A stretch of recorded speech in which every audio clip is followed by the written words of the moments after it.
더불어민주당을 탈당한 조경태 의원이 새누리당에 입당을 했습니다. 고민을 거듭하던 박영선 의원은 더불어민주당 잔류를 선택했습니다.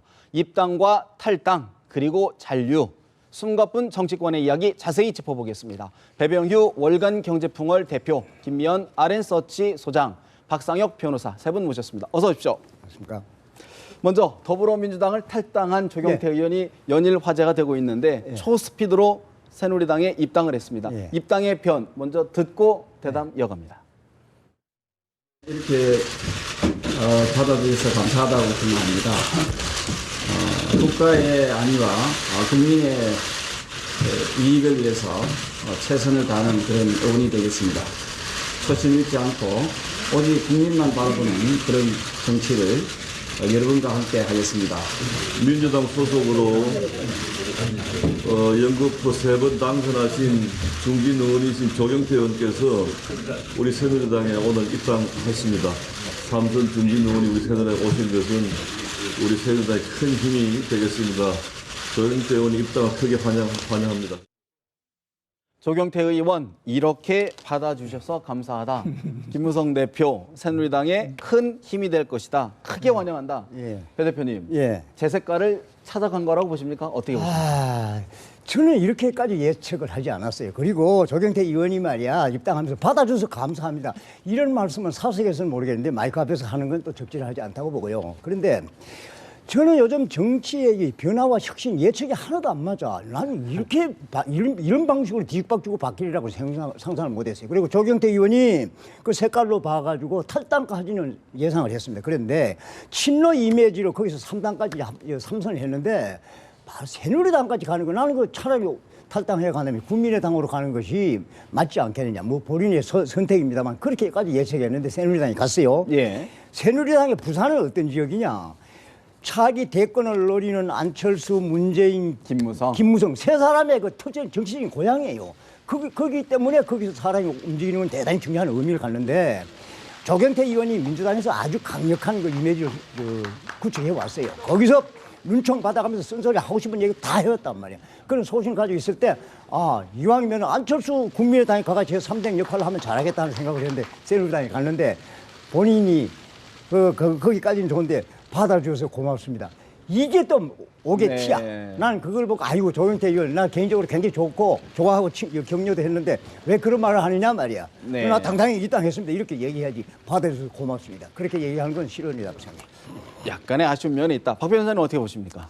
그 조경태 의원만큼 그 여의도와 지역구의 어떤 그 온도 차이가 심한 의원이 없는 것 같습니다. 여의도에서는 굉장히 워낙 비판적인 목소리로 굉장히 우려스러운 또 당내에 여러 가지 시각들이 그런데 지역구에서는 굉장히 지역구 관리를 잘한다는 것으로 정평이 나 있고 그래서 야당으로 부산에서 3선까지 했던 그래서 조경태 의원이 한 번은 최고위원 선거를 나갔는데 호남 지역 대의원들이 우리 당에서 부산에서 3선을 한 의원이 있느냐 이런 걸 새롭게 할 정도로 굉장히 놀라웠다는 소식이 있는데 본인은 원조 친노라고 주장하셨던 분이고 그 내용을 떠나서 이 당에서 지금까지 해왔던 비판의 목소리가 진정성을 가지려고 한다면 이번에는 반드시 자기 희생이 좀 필요했지 않나 그런 데 있어서 굉장히 좀 아쉽다라는 생각이 들고 또 새누리당을 입당한 것은 지금까지 자기가 극복하려고 했던 지역주의에 어떻게 보면 투항한 것일 수도 있다.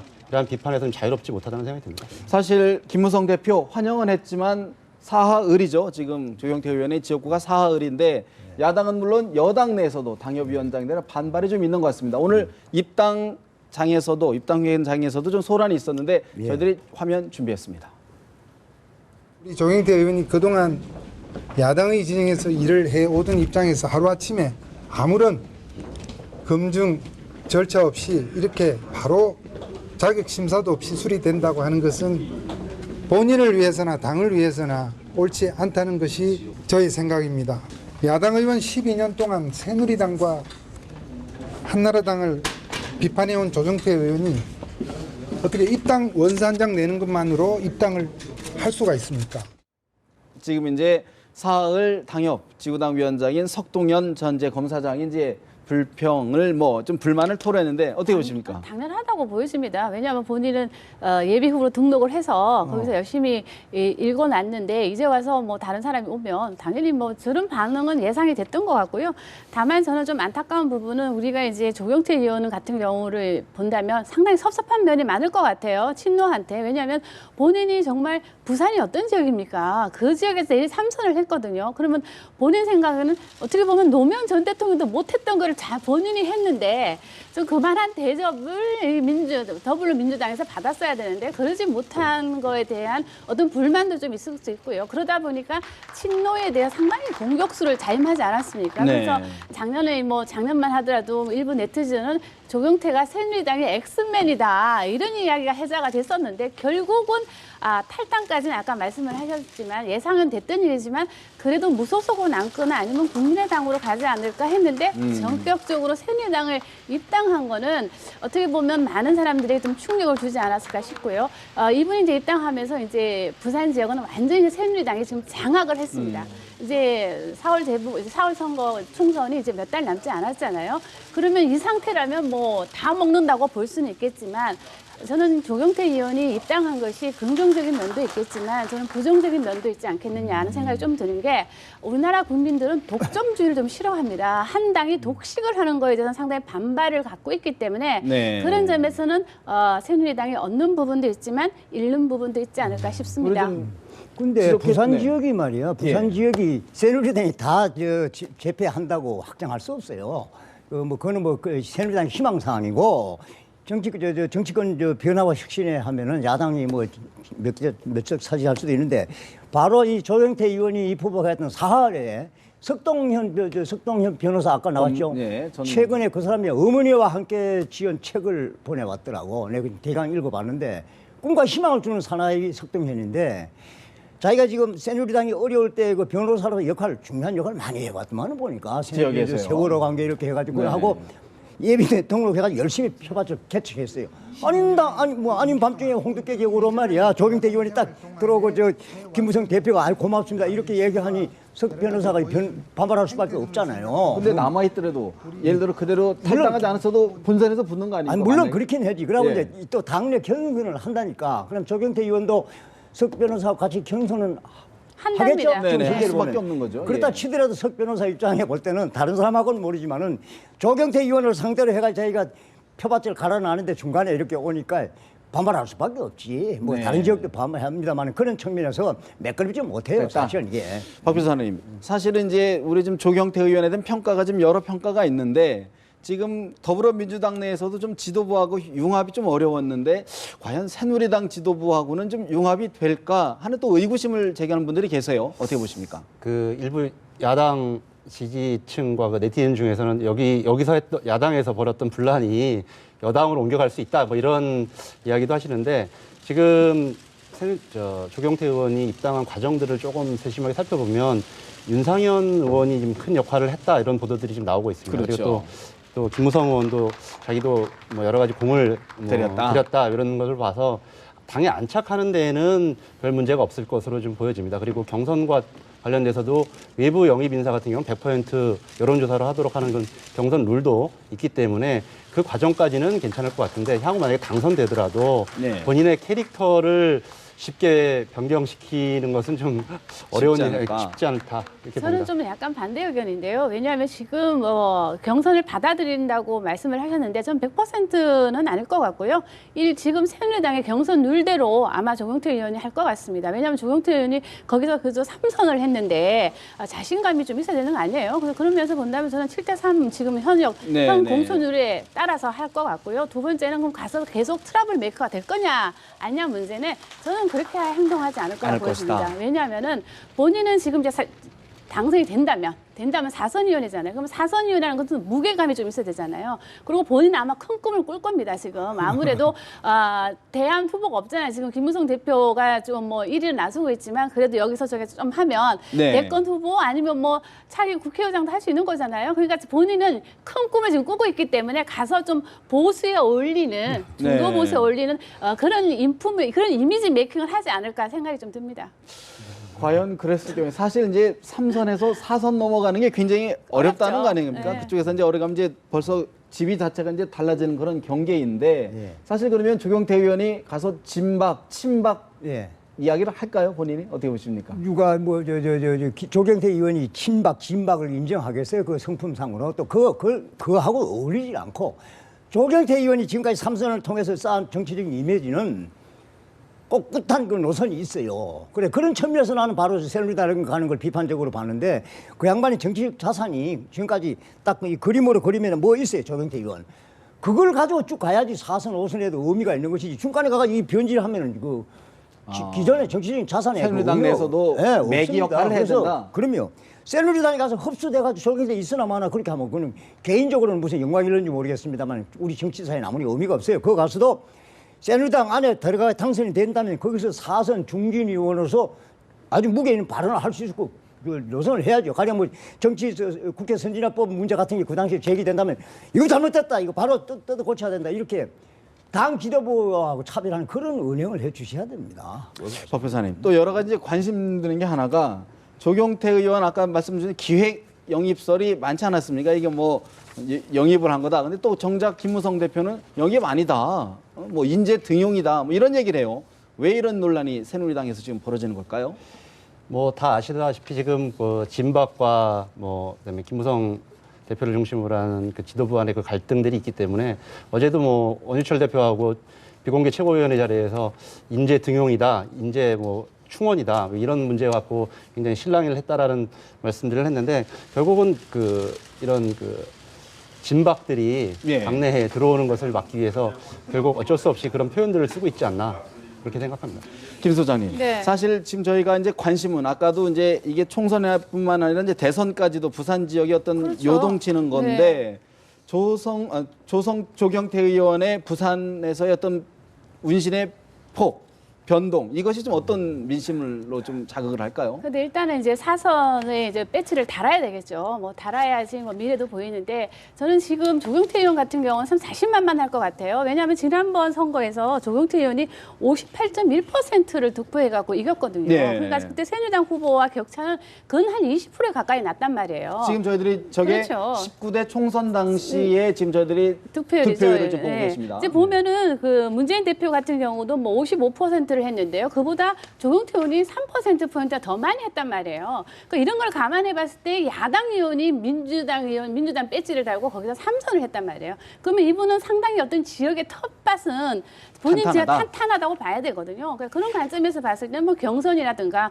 본선에도 좀 무난하게 안착하지 않을까 하는 생각이 좀 드는데 제가 아까 말씀드린 것처럼 어떻게 보면 새누리당 배지를 안 달았기 때문에 내리 3선을 할 수 있었던 거 아닌가 하는 그런 의구심도 좀 들거든요. 근데 본인이 이제 배지를 바꿔서 당을 바꿔서 새누리당 배지를 새누리당으로 나왔을 때는 과연 유권자들이 어떻게 받아들일 거냐. 소위 야당 성향의 지지자들이 알다시피 지금 PK는 TK와는 달리 좀 야성이 강한 지역이잖아요. 그렇죠. 그리고 지금 나타나고 있는 여론조사 결과라든가 아니면 지난번 지방선거를 보면은 야당 후보들이 대부분 한 40% 이상의 득표를 했던 곳입니다. 그렇기 때문에 혹시 여기서 본인이 어떻게 보면 근데 지금 우리 그 의원님은 생각할 때 내가 좀 잘나서 내 인물이 뭐 이런 거 좀 있는 것 같아요. 근데 거기에 어떻게 보면 야당이었기 때문에 내리 3선을 했을 수도 있기 때문에 저는 그 점을 좀 더 네. 두고 봐야 되지 않을까. 그럼요. 그 정확한 점과 관련해서 말씀이에요. 좀 말씀드리고 싶은 게 지금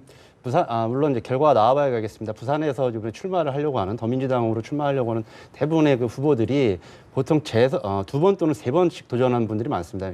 김영춘 위원장도 그렇고 뭐 여러 가지 오랫동안 해왔던 분들이 네. 많기 때문에 그런 분들에게 어떤 아까 말했던 민심의 일종의 또 새로운 동정 여론 이런 것들도 네. 그리고 또 새로운 희망을 걸 수도 있는 그런 여지도 충분히 있다고 생각합니다. 배 대표님, 사실은 이제 이렇게 보면 부산의 선거 판세가 굉장히 출렁거리는데 그렇죠. 지금 계속 문재인 대표 같은 경우에는 이제 출마하지 않겠다 불출마 선언을 했는데 이렇게 부산 지역 판소가 좀 흔들리면 다시 출마 가능성 얘기가 나올까요? 가능성이 나오긴 나오는데 제가 볼 때는 문재인 대표나 안철수 의원이나 부산 지역에서 별로 자신감이 없었어요. 내가 볼 땐 지금까지는 앞으로는 어떻게 되는지 모르겠습니다만은 행여나 문재인 대표가 그쪽 자기 지역에서 입후보했다가 낙선한 경우는 대선 꿈도 꿀 수 없는 거 아닙니까? 안철수 의원도 자신이 없는 거 아닙니까? 그런 상황이었어요. 앞으로는 어떻게 될는지 모르겠습니다만은 그런데 현재까지 조경태 의원 탈당을 계기로 해서 부산 지역에 출렁거리는 거 보면 큰 흐름으로 보면 김무성 대표한테 유리한 쪽으로 가는 건데 네. 부산 민심이 그대로 나타나겠느냐? 나 상당한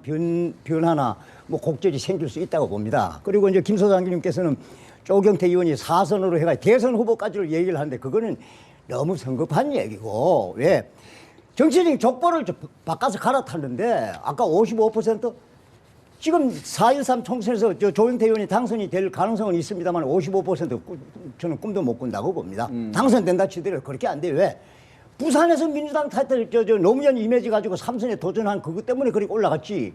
지금 이제 새누리당 김무성이 자기 대권 주자인데 거기 악수하고 들어가가지고 이 후보에 했을 때 당내 경선도 어렵습니다만 이 후보 했을 때 55%라고 해서 당선 나오더라도 그냥 시소한 상태로 쉽지 않을 것이다. 결론이 나지 않을까 저는 그렇게 예측합니다. 사실 지금 이제 탈당 이야기를 했는데 이제 입당 잔류 이야기를 좀 해보겠습니다. 바로 박영선 더불어민주당 박영선 의원의 이야기인데 사실 고심 끝에 결국은 잔류를 선언을 했는데 박영선 의원의 이야기 들어보겠습니다. 김종인 위원장님하고 아직 진지하게 어떤 구체적인 얘기를 나눠보지 않았습니다. 그 김종인 위원장님께도 제가 오늘 아침에 그 최종적인 마음의 결심을 하고 나서 문자를 드렸는데요. 오늘의 이 결정은 김종인 박사와 저의 30년의 인연이 만들어준 것이 아니겠습니까? 이렇게 문자를 제가 보냈습니다. 국민의당은 아마 강한 그 야당을 목표로는 하지 않는다고 저는 생각합니다. 국민의당이 내걸은 중도의 기치도 저는 가치가 있다고 생각합니다. 그러나 지금 우리 국민들이 바라는 가장 강한 것은 박근혜 정권의 실정을 야당으로서 강하게 이야기해주면서 친구가 돼주는 그런 야당을 원한다고 생각했습니다. 박영선 의원, 국민의당은 강한 야당을 목표로 하고 있지 않는 것 같다. 이런 말씀을 했어요. 소장님, 네. 사실 이번 박영선 의원이 잔류하는 데는 아무래도 김종인 선대위원장의 역할이 컸다. 이렇게 봐야 되겠죠? 당연하죠. 그래서 이제 그 문재인 대표가 김종인 위원장을 영입했을 때 신의 한 수다 뭐 이런 얘기가 나오지 않았습니까? 그런 걸 감안해 봤을 때 아마도 김종인 위원장이 들어옴으로써 박영선 의원이 지금 여기 잔류를 한 것 같은데요. 근데 이제 이 김종인 위원장을 영입한 거에 대해서 저희가 여론조사를 했는데요. 의외로 네. 또 국민들의 생각은 좀 많이 엇갈리는 것 같아요. 또 정치권 시각하고 좀 다른 것 같더라고요. 보니까 잘했다는 의견이 보다는 이제 잘못했다는 의견이 높더라고요. 예. 그럼에도 불구하고 이제 민주당 지지층에서는 잘한 결정이라는 의견이 높은 걸 나왔고, 그리고 지금 호남에서는 잘못했다는 또 의견도 높은 걸 나왔거든요. 그런 걸 감안해 봤을 때 과연 김종인 위원장이 중도를 불러올 수는 있겠지만 과연 돌아선 호남의 민심을 좀 되돌리기에는 좀 약간 역부족이 아닌가 뭐 이런 생각이 좀 듭니다.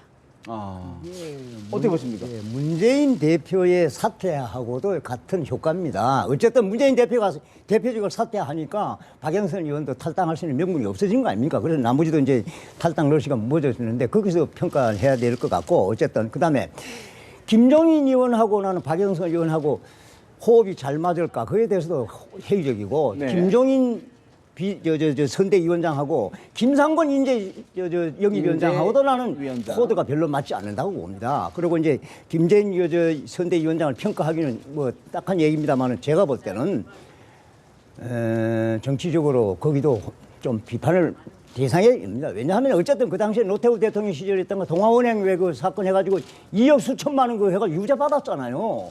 근데 김상권 혁신위원장의 그 혁신안에 보면은 안 돼. 그거는 공직 심사 대상도 아니에요. 그런 측면에서 보면은 김상권 위원장하고 김종인 위원장하고도 코드가 안 맞을 것 같고, 그다음에 박영선 의원하고 김종인 선대위원장 거기에 참여하려는지 모르겠습니다만 그 예. 개성하고 부딪히 충돌할 부분도 많습니다. 그래서 네.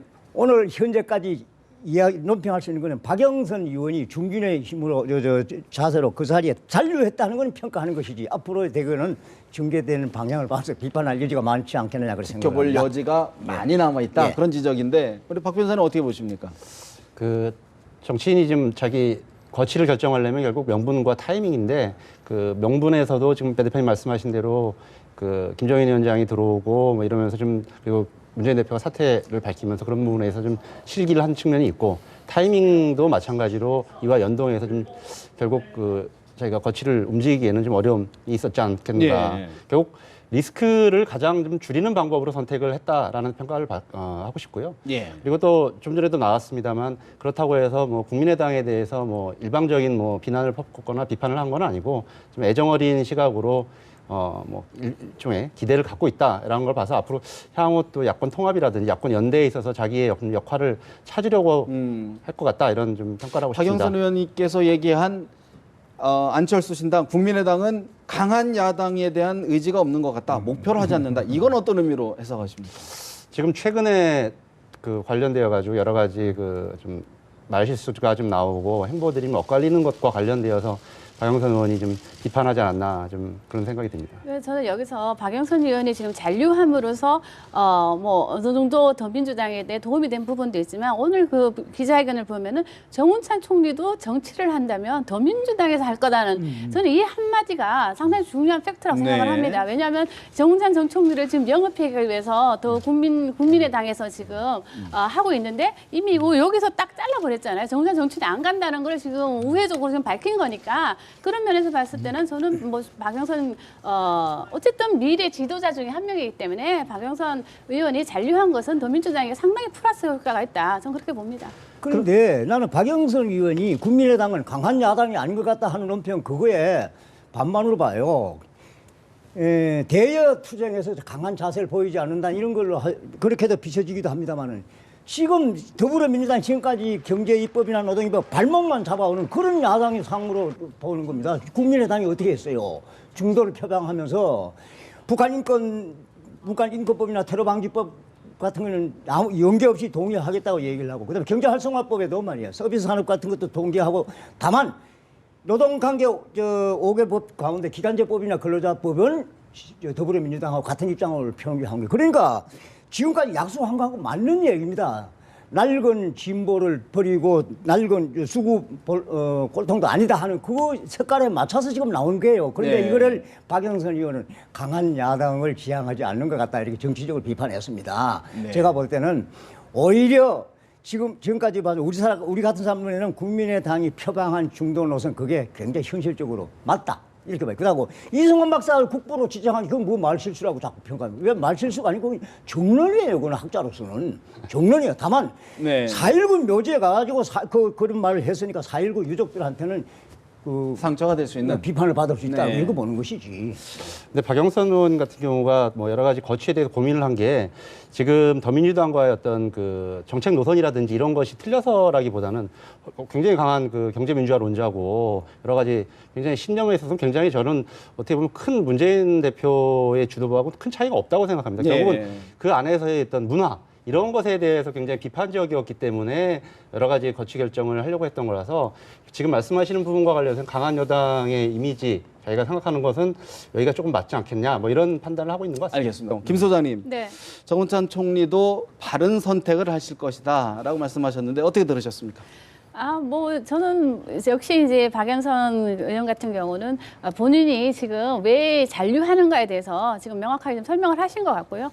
근데 저는 이 부분에 대해서 조금 좀 이해가 안 되는 부분이 좀 하나 있는데 왜 그러면 그동안 이렇게 시간을 끌었느냐? 아까 말씀하신 대로 왜 사람 간절이게 좀 약간 뭐 친노 입장에서 보면 네. 왜 저렇게 시간을 좀 끌었느냐 하는 그런 게 좀 있는데요. 아마도 그 친노 패권주의에 대해서 지금 약간 좀 정지가 되는 분위기인 것 같아요. 예, 당내가. 그러다 보니까 본인이 지금 잔류한다고 말씀을 하셨는데 저는 앞으로 박영선 의원이 아마도 비대위에 들어가지 않을까 네. 그래서 큰 활동을 하지 않을까 그렇게 예상은 합니다. 일정한 역할, 중책을 맡을 것이다. 그렇습니다. 예. 어떻게 들으셨습니까? 이번에 뭐 비대위 들어가는 걸로 언론에 쭉 보도되고 있대요. 그래갖고 이제 박영선 의원의 그 무게감으로 봐서 스테이 탈당을 하지 않는다면 역할이 주어지는 건 너무나 당연한 것이고요. 그다음에 왜 시간을 끌었느냐? 예. 어쨌든 친노 패권주의에 대한 저항을 해왔었는데 문재인 대표가 버티고 있었잖아요. 그러니까 머뭇거렸다고 이렇게 봐야 되지 않겠습니까? 그래서 또 명분이 문재인 대표가 진짜 사표를 냈다. 김정인 선대위원장한테. 그래서 이제 잔류할 수 있는 명분이 생기지 않느냐. 그리고 이제 말씀을 들어보니까 이제 느껴지네. 왜 김정인 수석하고 30년 동안 코드가 맞았냐. 경제 민주화 측면에서 맞았어요. 그 사이에 얼마나 강력하게 경제 민주화, 특히 삼성그룹을 해가지고 금산 분리, 금융산업과 네. 산업장 분리 같은 데서 얼마나 강력하게 주장해 왔어요. 그런 측면에서 김정인 수석이 얘기했던 옛날 경제 민주화 코드하고 쭉 맞아서 호흡을 같이 해왔다는 그게 있는데 사실인 것 같아요. 나도 이제서 생각이 되네. 그 말씀을 들어보니까 그런 측면에서 어마어마한 명장의 역할을 해왔거든. 그런데 네. 저는 또 개인적으로 김정인 수석이 주장해온 경제 민주화 보면은 경제 활성화에 발목을 잡는 그 논리가 많이 작용했어요. 김정인 박사가 독일 경제학 박사거든.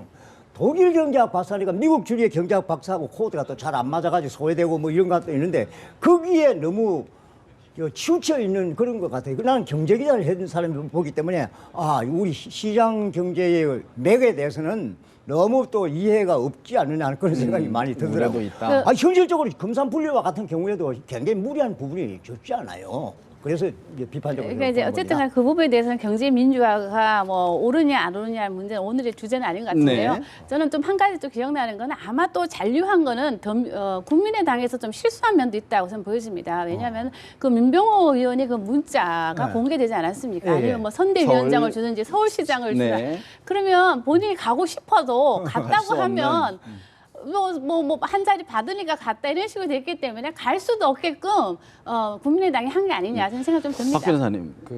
저는 좀 전에 했던 정운찬 총리 관련돼서 좀 한 말씀 드리고 싶은데 예. 국민의당에서 박형준 국회 사무총장을 네. 영입한다는 보도가 나오니까 굉장히 좀 비판적인 기류가 있었습니다. 해이말한 소리까지 나오죠. 예. 새누리당에서. 그리고 뭐 야당 지지층에서는 MB맨들을 이렇게 영입하는 영입하느냐. 거냐. 근데 국민의당 같은 입장에서는 중도로의 외연 확장 이런 것들이 하나의 중요한 어떤 목표이기 때문에 그것이 자연스러운데 만약 정운찬 총리를 더 민주당이 영입을 하게 된다면 바로 MB 정부에서 국무총리까지 했고 그다음에 신행정수도에 관련해서 가장 강력하게 반대했던 분 아닙니까? 이런 굉장히 또 하나의 좀 분란이 생길 수 있는 여지가 있다. 예, 그래서 하지만 또 안철수 의원의 국민의당 입장에서는 사실은 김종인 선대위원장도 놓치고 박영선 의원 카드도 놓치고 정운찬 총리 카드까지도 지금 약간 위태위태한 상황인데 안철수 신당 입장에서는 굉장히 어려운 지경 아닐까요? 어떻게 보십니까? 지금 만약에 최근에 그런 논의들이 많이 생겨나고 있는데 특히 천정배 의원까지 더 민주당과 만약에 통합을 또는 연대를 하고 거기다가 정의당과는 상당히 좀 굉장히 많이 연대에 대한 물밑적인 논의가 많이 되어 있는 것 같습니다. 그렇게 된다면 국민의당이 상당히 야권 전체에서 좀 고립될 위험성이 있습니다. 그런 것들을 좀 돌파하는 측면에서라도 천정배 의원과는 여러 가지 통합 또는 연대에 좀 공을 들일 필요가 있다라는 생각이 듭니다. 어제 만났는데 결국은 답을 내지 못했다는 거 아닙니까? 어떻게 보십니까, 전망? 천 의원과의 연대. 그렇죠. 근데 천 의원도 고민이 많을 것 같아요. 천 의원이 지금 부르짖는 거는 새술은 세 부대 담아라는 거 아닌가요? 호남 의원 현역들의 물갈이를 지금 얘기하는데 지금 이쪽 당에는 지금 현역들이 다 가 있으니 참 합당하려고 하는데 명분이 지금 안 맞는 것 같고요. 또 두 번째는 지금 안철수 신당, 그럼 국민의당 같은 경우는 좀 전략적 홍보 전략이 좀 부족하다는 생각이 좀 드는 게 어제도 지금 모 의원이 나오셔서 말씀하시는데 들어보니까 MB 정권에서 아주 실용적인 인사들이 일들도 잘했는데 박근혜 정부 들어서 이 사람들이 홀대를 받고 있으니 우리 당으로 와라 이런 식의 얘기를 하시는 걸 듣고 아니 또 안철수 의원은 지난번도 호남 가셔서 호남이 홀대 받고 있으니 우리가 어떻게 좀 해보겠다 이런 식. 그래서 저는 제 3자 입장에서 중도가 그러면 이쪽 다 홀대 받은 사람 다 뭐하다고 하는 게 중도냐 이런 생각이 든다는 거죠. 그러니까 지금 안철수 신당이 성공하기 위해서는 저는 무엇보다도 본인들의 정체성이 뭔가를 명확하게 할 필요가 있다는 거죠. 어떤 날은 사안마다 달라요. 어떤 날은 이쪽 편, 어떤 날은 저쪽 편. 저는 그렇게 해가지고는 응집력이 안 생긴다는 거죠. 그냥 응집력을 가지기 위해서는 본인들의 정체성을 좀 확실히 할 필요가 있고, 그리고 새 정치라는 거는 또 새로운 사람들이 해야 되는 거 아닌가요? 그런 의미에서 봤을 때는 문재인 대표가 더 어제 구태 정치고 아까 말씀하신 낡은 진보의 어떤 대표자였는데 요즘에 하는 행동을 보면은 또 새 정치를 구현하는 것처럼 보인단 말이죠. 그러니까 말과 행동이 같아야 되는데 네. 그런 면에서 지금 안철수 신당이 좀 삐끗하고 있지 않나 새 저는 정치 생각합니다. 말은 쉬운데 참 구현하기는 어렵죠. 그런데요. 정치권의 변화와 혁신을 예측하기가 어려워요. 우리 예측이 안 맞아 들어가. 왜? 자꾸만 그 내부에서 요동을 치니까. 그런 측면에서 최근에 안철수 신당이 국민의당이라는 금방 이렇게 확대되리라고 봤는데 원내 교섭단체 구성이 어려운 상황이잖아요. 이렇게까지 온 것은 어쨌든 문재인 대표가 용퇴한 것이 효과를 많이 봤다 하는 얘기입니다. 물론 김종인 선대위원장 영입한 것도 네. 효과를 봤다고 얘기를 해요. 여기까지는 보면은 굉장히 성공적이에요. 여북하고 지금 안철수 의원이 지금 원내 그 교섭단체 구성이 지금 당장 뭐 어려운 그런 상황이잖아요. 그런데 오늘 이렇게 돼 내일 또 어떻게 될는지 모르겠다 하는 말씀으로 나는 변화와 혁신을 예측하기 어렵다는 그런 얘기를 하는데 예. 또 어떤 현상이 나올라요. 지금 나온지 몰라요. 말씀하셨다시피 난 이런 상태 되면 천정배 의원도 합당할 것 같은데 지금 아직도 안 되잖아요. 그다음에 정운창 의원도 어떤 형태든지 안철수 신당이나 이쪽으로 난 옮길 걸 봤어요. 더 난 무게를 보면 안철수 신당으로 좀 봤어요. 그런데 예. 지금 현재로서는 예측이 불능해요. 그래서 내일 또 어떤 현상이 나타날는지 저는 자신이 없어요. 없다. 제 예측에. 근데 저는 네. 개인적으로 생각할 때 정운찬 전 총리는 이번에는 안 움직이지 않을까 생각이 좀 드는 게요. 아까 말씀하신 대로 국민의당에 가는 거는 본인의 이미지에도 저는 안 맞다고 보여지는 게 왜냐하면 이 안철수 소위 말하는 국민의당이 전국 정당화를 지금 시도한 상태면은 본인이 가서 힘을 쓸 수가 있는데 그렇지 않고 지금은 호남당으로 지금 약간의 지금 그런 분위기가 있는 상태에서 본인이 간다는 건 본인 이미지에도 도움이 안 된다고 생각을 하실 것 같아요. 그 국민의당의 정체성과 관련되어 가지고는 지금 안철수 의원이 탈당을 한 게 한 12월 뭐 중순 뭐 이렇게 되기 때문에 지금 그 이후로 한 달 정도 뭐 창당하고 하는데 좀 과정 중에 있기 때문에 이 부분 관련돼서는 좀 시간이 좀 필요하지 필요하다. 않겠냐 이런 생각이 들고 결국 이 선거라는 과정을 통해서 여러 사람들을 좀 모아가는 과정 속에서 정체성은 일정 부분 해소가 될 그 정체성에 대한 궁금증, 국민들이 그런 궁금증이 갖고 있는 건 사실이거든요. 그래서 네. 그런 부분들은 좀 해소될 수 있겠다라는 저는 생각이 듭니다. 그리고 해소돼야 하는 것이 또 당연한 의무인 당연하다. 거고요. 네. 안철수 의원이 지금 이제 광주로 갔단 말이죠. 광주시당 창당대회죠. 광주 전남도당 창당대회에 갔는데 사실 어떻게 보십니까? 이런 것이 어떤 호남 여론, 더 나아가서는 전국 여론의 어떤 좀 반전의 기회가 될 거라고 보십니까? 어떻게 보십니까? 뭐 큰 도움이 될 거라고 생각이 들고 그보다는 저는 그 윤여준 공동 선대위원장이 네. 곧 네. 조만간 좀 출근을 하시지 않을까. 뭐 여러 가지 뭐 지금 신병에 조금 뭐 좀 불편함이 있으셨는데 네. 이제 출근을 하시게 되면 하나의 또 좀 반전의 본격적인 좀 계기가 되지 않을까라는 생각을 하고 있습니다. 글쎄요, 저는 오늘 호남에서 첫 이제 창당을 하셨는데 이제 강주시당 창당을 하셨는데요. 저는 지금 호남 민심은 상당히 요동치고 있는 걸로 보여집니다. 그러니까 네. 이제 조사를 할 때마다 다르게 나와요. 어떤 때는 더불어민주당이 높게 나왔다가 어떤 때는 또 국민의당이 높게 나오는데요. 그런데 공통적으로 나오는 거는 문재인 대표가 여전히 뭐 선두를 지금 유지하고 있다는 겁니다. 전국적으로 봤을 때 그런 걸 감안해 봤을 때 안철수 의원이 좀 이렇게 국민들에게 본인이 구현했던 어떤 새 정치를 구현한다는 거를 지금 뭔가 명확하게 콘텐츠를 지금 보여줘야 되는데 안철수 의원은 자꾸 본인이 새 정치를 구현한다고 하는데 정치에 지금 들어온 지가 한 3, 4년 되는데도 불구하고 네. 명확하게 아주 국민들이 새 정치가 뭔지를 모른다는 거예요. 그러니까 그런 거를 봤을 때는 안철수 의원이 지금이라도 저는 좀 새롭게 초심으로 돌아가서 하는 게 맞지 않을까. 그리고 지금 아까 말씀하신 원내대표 구성을 말씀하셨는데 이 원내대표 구성을 하는 게 매우 교섭단체. 예. 매우 중요합니다. 중요하는데 지금은 선거를 앞두다 보니까 본인이 어떤 정책을 위해서 한다기보다는 돈 88억 때문에 하는 게 아니냐. 이런 의구심을 또 갖게 한다는 거죠. 그러면 그건 또 새 정치랑 맞지 않아요. 안철수 의원은 어쨌든 딜레마에 지금 빠져 있다는 거죠. 지금 교섭단체가 딜레마에. 목표는 아니다. 그렇지. 안철수 의원은 그렇게 얘기를 하고 있죠. 그럼에도 불구하고 네. 또 문제가 있는 신학연 의원을 또 왜 영입을 하냐는 거 할 필요가 없는 거잖아요. 그렇다면 한 명이 더 필요하지 않는데 그런 관점에서 봤을 때는 뭔가 지금 딜레마에 빠져 있다. 저는 그렇게 생각합니다. 그 호남 지역 정서와 관련돼서 좀 한 가지 말씀드리고 싶은 게 2012년 대선 당시에 안철수 의원의 가장 그 강력한 이 안풍의 진원지가 광주였거든요. 네. 근데 의외로 광주 외에 이게 전남 지역으로 확대되는 데는 굉장히 지금 시간이 시간이 걸렸고 굉장히 좀 한계가 있었습니다. 실제로 그 당시에 봐도 여론조사 결과를 봐도. 근데 이번에 전체적으로 그 뭐 의원들이 탈당하거나 전체 여론적인 그 분위기를 볼 때 의외로 전남까지 이런 부분들이 좀 확대된 측면이 있어서 뭐 좀 3년의 시간이 걸리긴 했지만 그런 데 대해서는 좀 앞으로도 일정 정도 영향이 있을 거라고 생각하는데 저는 의외로 전북이 좀 굉장히 빨리 그런 부분에 확대될 거라고 봤었습니다. 그 당시에도 좀 전주라든지 대도시에서는 굉장히 좀 일정 정도 영향이 있었는데 그게 조금 확산되지 못한 것에 대해서는 좀 국민의당도 고민을 좀 많이 해야 해봐야 될 된다. 예. 근데 국민의당이 지금 창당 과정 중에 있는데 원내 교섭단체 구성이 왜 중요한 겁니다. 그거 뭐 다원 뭐 80몇 회 그거가 아니고 원내 교섭단체 구성하는 것이 19대 마지막에 의회 활동을 통해 가지고 자기의 정체성을 나타낼 수 있는데 굉장히 중요한 역할입니다. 그다음에 그게 구성되는 거하고 이 외연을 확장하는 거하고 직접 연결이 되기 때문에 중요한 것이고요. 그다음에 호남 하는데 호남에 대한 요동은 거의 이제 한계를 드러났어요. 무슨 말이냐?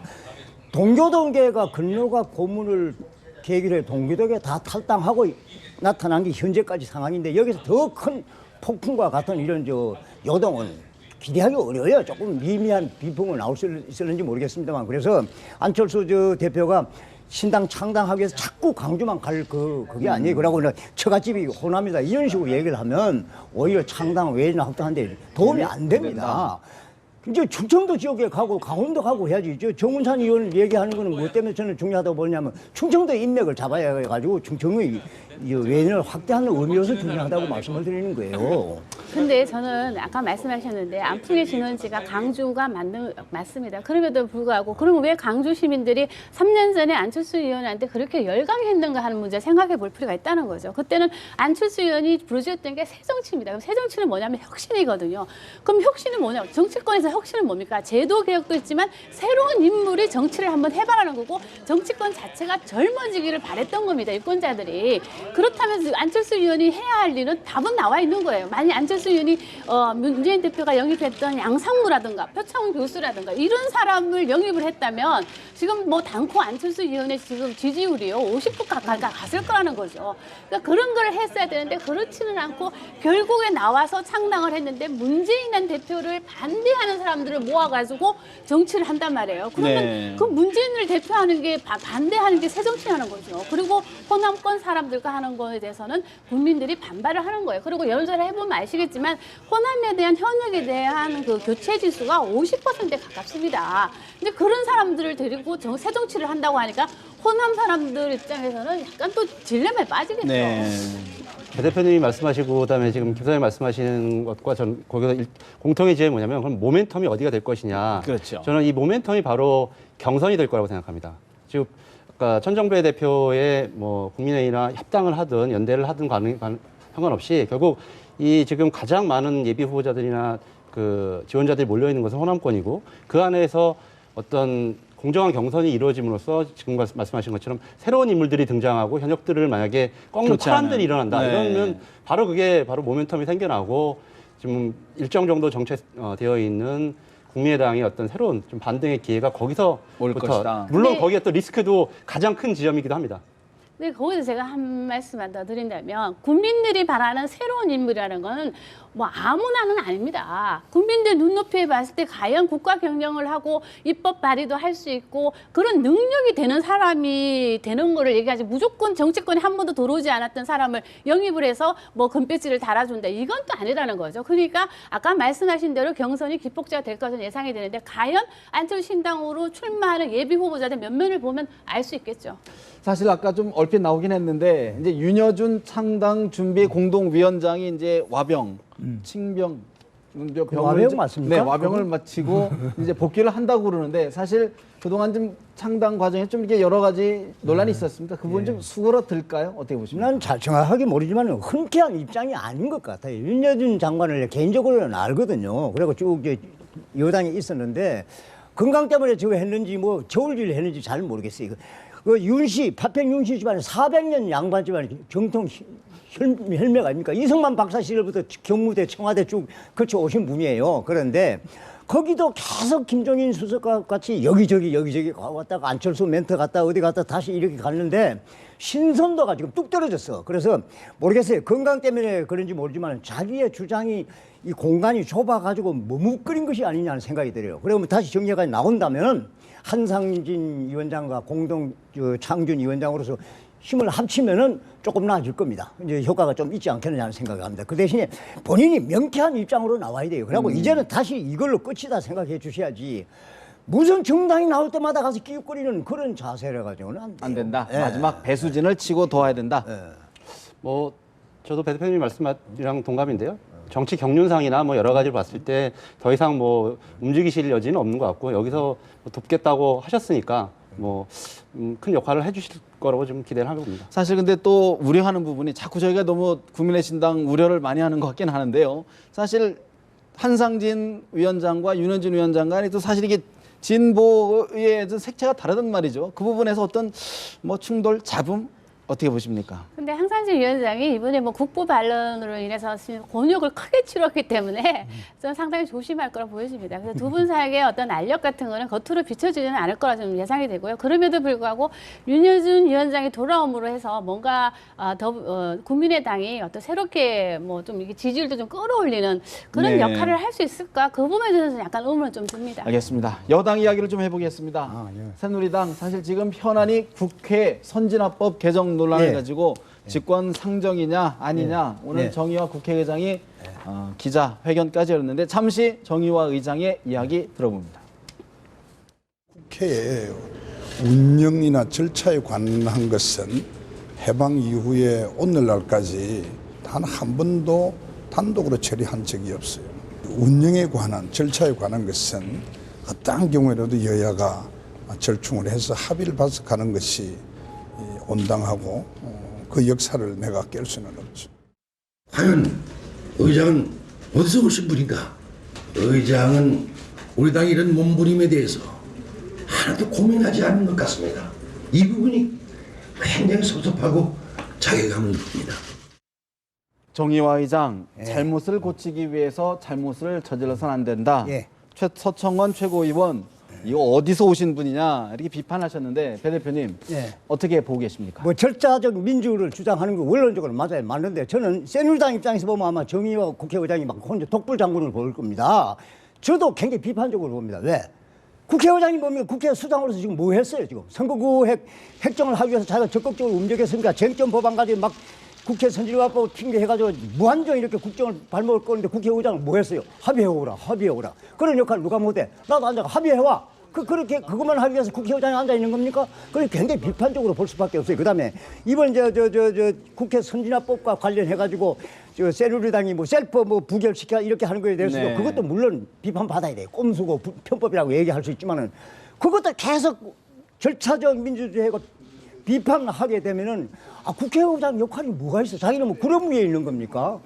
국회가 안고 있는 역할에 대해서 의장이 제일 책임감을 가지고 추진해야지. 지금 1000만 명 경제 살리기 이뻐 서면 운동하는 것에 대해서 생각해 보세요. 저는 막 어마어마하게 절실하게 보고 있는 사람입니다. 예. 그런데 야당에서는 그걸 뭐 이승만 박정희 시절에 관제 뭐 운동 같다 이런 식으로 그걸 하는데 비판을 하죠. 가서 경제단체 가서 들어보세요. 울분이고 분노고 비명이고 절규예요. 그걸 그런 식으로 봐요. 그게 어디서 나와? 국회에서 나온 거 아니에요. 그럼 국회의장이 그것도 얘기를 해야 돼요. 전 기업인들이 울부짖고 있는데 국회 뭐 하고 있냐? 역할을 해야지. 자기는 턱 앉아가지고 이 절차적 민주주의가 틀렸으니까 그건 안 돼. 그것만 얘기하고 어떻게 하려고 그래. 내일 모레 이게 19대 국회 끝났는데. 그래서 난 정의와 국회의장의 역할에 대해서 굉장히 비관적으로 보고 있습니다. 절차적 민주주의도 중요한데 중요하지. 국회의 현실을 그렇지. 자기가 지켜야 적극 된다. 국회의장으로 역할을 해가지고 갖다 끌어붙여가지고 타결을 시키든지 뭐 역할을 해야지. 지금 이 시간 현재까지 선거구에 확장 못한 건 누구 책임이에요? 국회의장 책임이지 그게. 어떻게 보십니까, 박 변호사님? 제가 국회에서 전에 그 보좌관 생활을 좀 한 적이 있었는데 그때 통일통위에서 이 정의화 의장님을 뵌 적도 있습니다. 그리고 제가 뭐 개인적으로 또 국회의장 비서관을 했기 때문에 국회의장의 역할이나 이런 데에 대해서는 좀 굉장히 고민이 많은데요. 지금 정의화 의장이 이런 입법부의 굉장히 역할을 강조하는 것은 어떻게 보면은 이 정부 들어서 박근혜 대통령이 굉장히 이 압박을 하는 것에 대한 어떤 일종의 반작용도 있고요. 절차적 민주주의를 좀 지켜야겠다는 강한 소신이라는 측면들도 있는 것 같습니다. 그래서 지금 말씀하신 것처럼 그리고 정혜 의장이 그냥 두 손 놓고만 있었던 것이 아니라 굉장히 그 여야 대표 그다음에 당 대표들을 모아서 그런 회의들도 굉장히 많이 추진했었고 또 본인이 그 선거구 획정과 관련되어 가지고 그런 것도 지금 잠정 합의안을 선거구 획정위원회에다가 선거 관련해 넘기기까지 했었습니다. 네. 그런 측면을 볼 때 저는 지금 배 대표님 말씀하신 것처럼 정혜 의장이 아무것도 하지 않았다라는 데는 좀 동의할 수 없고요.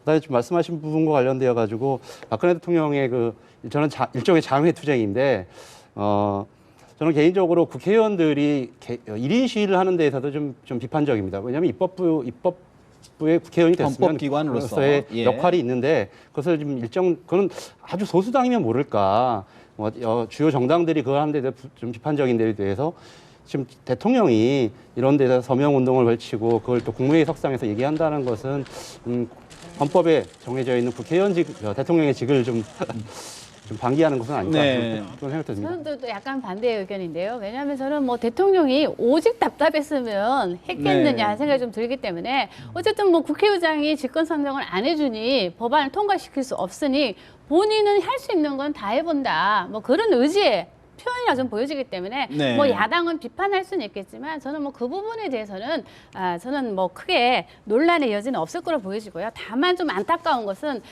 선진화법 누가 만들었습니까? 새누리당의 친박들이 주도해서 만드는 법이고요.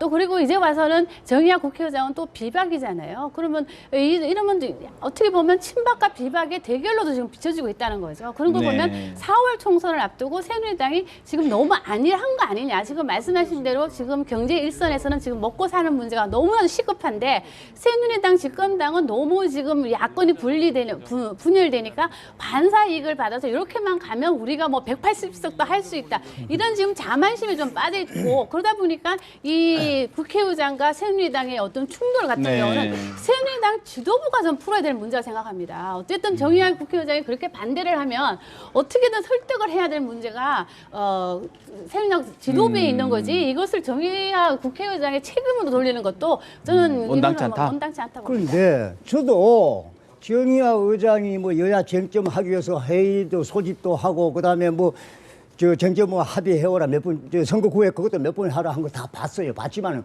그거 이상으로 해야 된다는 그런 논리고 노력 안 했다는 건 전혀 결과가 없으니까 국회의장한테 책임이 돌아갈 수밖에 없지 않느냐 그런 얘기고 그다음에 대통령이 거리에 서명운동에 가서 하는 거 나도 그 비판적으로 봅니다. 그런데 현재 상황으로는 그렇게 해도 안 되니까 대통령이 나간 것이 아니냐. 여기가 더 중요해요. 왜 그러냐. 네. 경제단체 내부에 이번에 서명 참여한 단체가 한 30여 개가 되는데 재벌계는 5개도 안 돼. 전부 중견 중소기업입니다.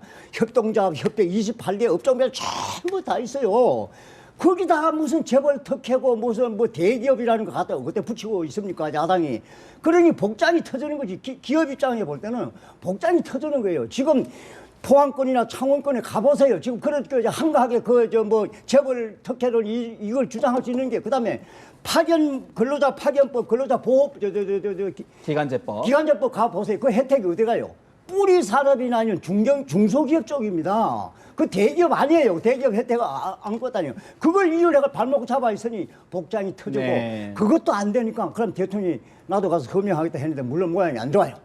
현직 대통령이 길거리 가서 서명하는 거고 누가 좋다고 평가해요. 그렇지만은 여북하고 이런 상황이 왔겠느냐 하는 거기에 저는 생각하기 때문에 불가피하다고 보는 겁니다. 네.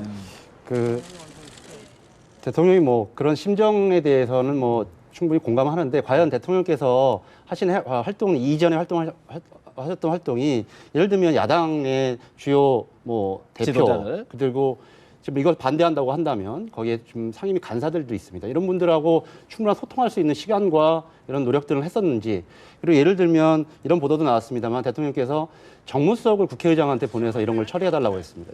저는 역대의 대통령이 정무수석을 보내서 국회의장한테 이런 것을 요청하는 것을 어느 급이 가야 됩니까? 실장급? 아니 뭐 실장을 통해서 당연히 얘기를 해야 되고 직접 대화를 통해서 두 분이 얘기를 하셔야지 정무수석이 가서 얘기할 수 있는 사안도 아니고 그래서 정의화 의장께서 굉장히 화를 내셨다라는 좀 언론 보도도 났었는데 그에 대한 충분한 예우와 대화가 소통이 필요하죠. 근데 저는 또 그것도 좀 약간 네. 그런데요. 뭐 누가 가서 하면 또 어떻습니까? 또 정의화 국회의장이 꼭 대통령이 만나서 꼭 이야기를 해야 됩니까? 좀 그렇게 생각하지 않습니다. 어쨌든 정의화 국회의장도 국회의장으로서의 국민을 네. 위해서 일해야 되는 거니까 그게 중요하다고 생각하면 하는 거고 본인이 판단해서 아니면 안 하는 건데 꼭 저 정무수석이 와서 부탁을 해갖고 안 됐다 이런 식으로 몰아가는 거는 그건 하나의 또 그것도 모독이라고 생각합니다. 배 대표님, 사실 지금 이제 뭐 이거 여담일 수도 있지만은 정의화 회장이 이번에 광주 출마설 호남 지역에서 출마를 하겠다라는 게 좀 계속 보도가 되고 있어요. 글쎄, 뭐 대권까지 이야기가 나오는데 어떻게 코미디지. 보십니까? 나도 이제 신문에도 보고 했는데 뭐 사석에서 그 말이 나오고 누구의 권유를 받았다고 얘기를 하는데 나는 사실이 아니길 바라고 정의화 국회의장 이번에 임기 끝나면 그러면 정계 은퇴하는 게 그 수순인 것이고 아니면 입후보 한다면 부산에서 해야지 광주에 간다는 코미디지 않습니까? 광주에 가게 당선이 되겠어요? 그 당선이 되면 뭐 대선 후보다 꿈속에 있는 얘기지 난 실현 가능성이 별로 없다고 보는 겁니다. 난 실현 가능성이 없다고 근데 박 변호사는 어떻게 보십니까? 근데 그 말씀하신 거의 내용을 보면 새누리당에서 광주를 출마한다 이렇게 말씀을 하셨어요. 근데 저는 그 말씀의 방점은 새누리당보다는 광주 출마에 좀 방점이 찍혀 있는 것 같습니다. 왜냐하면 광주에 만약에 출마하게 된다면 결과적으로 뭐 지역 분위기가 박 대통령에 대한 좀 비판적인 목소리를 네. 해야 되는데 그것을 새누리당에서 출마를 용인할 일은 좀 뭐 공천을 줄 일은 좀 쉽지 않고 그렇게 따진다면 광주 출마를 하시겠다고 한다면 뭐 전 이력을 아시겠습니다만은 뭐 명예 여수 시민이고 네, 명예 네, 광주 네, 시민이고 네. 조선대의 명예 박사시고 여러 가지 활동들을 많이 하셨단 말입니다. 군대도 여기서 군의관 생활을 하신 걸로 많은 인연이 갖고 네. 계신데 한편 저는 뭐 여태까지 관례들은 국회의장이 은퇴하는 것이 보통 관례였지만 좀 새로운 전례를 만들 전략을 필요도 있다. 예. 빈 소장님, 사실 이제 좀 어려운 질문일 수는 있겠는데 지금 국회의장 직권상정 문제 어떻게 좀 풀어야 될까요? 좀 큰 틀에서. 아마 오늘 중으로 아까 속보가 나오는 걸 보니까 더불어민주당에서 뭐 일정 부분 합의해 줄 수 있다 이런 네. 속보가 나오는 거 보니까 저는 합의가 될 거라고 보여집니다. 왜냐하면 더불어민주당도 새로운 경제를 얘기하잖아요. 그러니까 발목 잡는 국정을 발목 잡는 정당으로 비춰지기는 원하지 않기 때문에 어느 정도 좀 합의가 전 되리라 보여지고요. 하나만 더 붙인다면 네. 정의화 국회의장이 지금 강주 출마한다고 얘기하고 나오는 것 자체는 전 정의화 국회의장이 지금 하고 있는 행보에 대해서 국민들이 그러면 더욱더 정의화 국회의장을 좀 욕되게 하는 거라고 생각됩니다. 그렇기 때문에 그런 얘기는 더 안 나오는 게 정의화 국회의장으로 해서 더 좋을 것 같습니다. 공식적으로 밝힌 입장은 아니고 예, 뭐 흘러나온 이야기니까 좀 더 지켜봐야 될 것 글쎄요. 같습니다. 예. 오늘 말씀 여기까지 듣겠습니다. 세 분 말씀 고맙습니다.